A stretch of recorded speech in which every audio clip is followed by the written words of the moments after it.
Imagine a new religion emerges. They have a holy book, and as we flick through it, we find sentences like these scattered throughout it.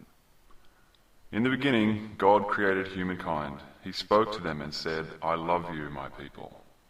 All blue-eyed people are to be stabbed through the heart. Drive out all people with brown hair from your lands. Leave not one alive. Build a pile of bodies that reaches the height of the tallest tower.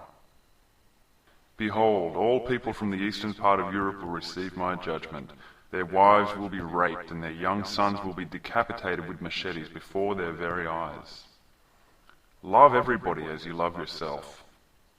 Those amongst you who drive Japanese cars will be the least in my kingdom. I will send a new virus unto them, which will cause the eyes to melt, the hands to wither, and the intestines to spill forth from the abdomen.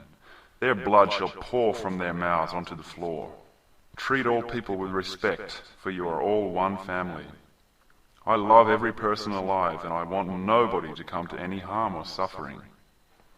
Invade the countries where other gods are followed. Spare not the lives of the men you find there, and keep the women to do with as you please. Anyone with a beard is to be run through with a spear, not once but many times, especially into the lungs, nostrils, and neck. Do not go to war, for it causes others to suffer. So this religion goes along for a few thousand years, leaving presumably a pretty ugly history in its wake. Then, thousands of years later, after several much-needed reformations, followers of this religion start getting criticised by non-believers. The non-believers say, the Holy Book is a bad guide to morality, it's fictional.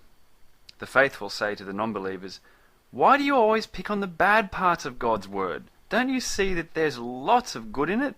Look, it says here, treat all people with respect, for you are all one family.